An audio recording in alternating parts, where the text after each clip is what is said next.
All right, guys, we're back here over at the Volvo motor. So this is the motor that I had bought to replace it. It is the same block. There are some differences to it. It has a different turbo in it, and there are different injectors and stuff in it. And so since then, I've become more familiar with the motor. And this is a motor that came with a machine that was partially disassembled like this. And so this Volvo motor is actually a Deutz motor. And I've never worked on one of these. I wasn't familiar with this. And so it's kind of cool the way they put this together.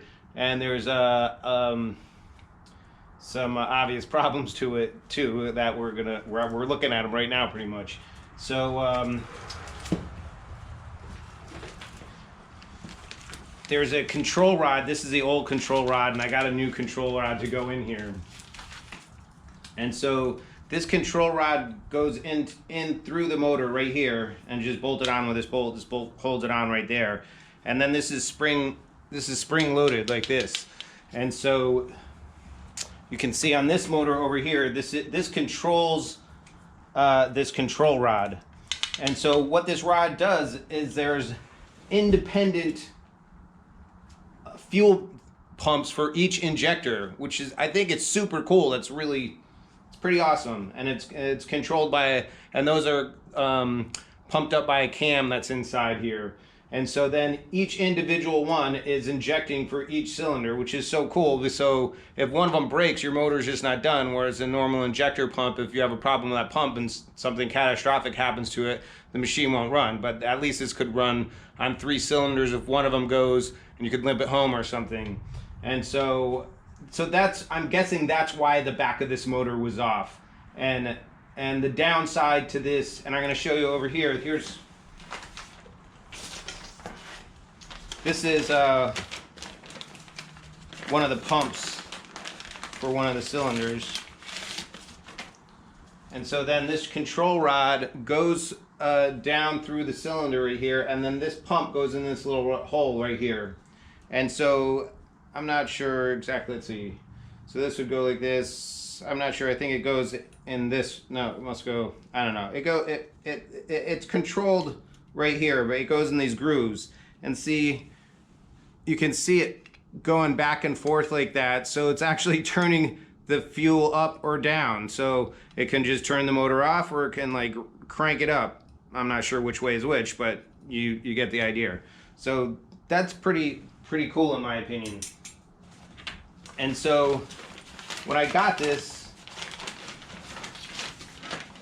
this was all just like this, and I didn't know what was going on, and I've never messed with one of these, and I was like, why would you tear the back of a motor off unless there was a catastrophic problem?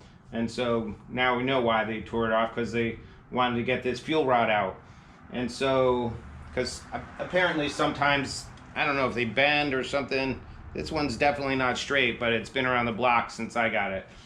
And so this control module right here controls this fuel rod. And so this was the control box. This control box was just missing. I never got it. So I mean, I didn't know that when I got it. But anyways, that's a ridiculously expensive piece. So I got a new control box, and I had already started switching the components of the motor back and forth. And so you can see, like, this is gray, was on here. Anyways, I'm gonna switch this all back over, and I'm just gonna go with this motor. It's got low hours on it, and it has glow plugs on it, and it's got the right injector. I mean, it just was set up for that machine. Instead of me switching everything over, switching over all the injectors and everything, I'm just gonna go and put this back together and gamble that this is a good motor, and that's why they took this apart. I don't see any other reason to take this fuel rod out unless you had a fuel problem. So yeah, that's where we're at. And so I'm just going to switch all this turbo and everything, all the stuff that I switched over here, I'm going to put it back over here. And I got a gasket kit, got a new fuel rod, I got a new controller for the fuel rod, and we're just going to put this all back together and hopefully get this running and toss it back in the machine. So that's where we are right now. But super cool the way they put that together.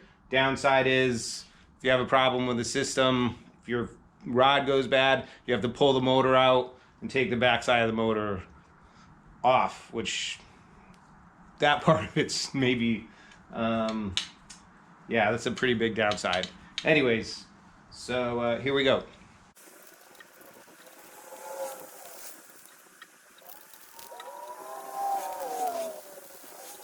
Oh yeah, and one thing that if you're taking the head off this motor, there, you can see here. Let's take a look right here. So this is the corner of the head gasket right here. It's outside the head, obviously, but you can see there's little holes right here. There's a hole punch there and a hole punch there. So you want to get the same head gasket. Some have like 3 holes. Some might, I don't know if they go up to 4. I don't know. But anyways, this is a 2-hole one. And so if that's what you got, that's what you want to put back.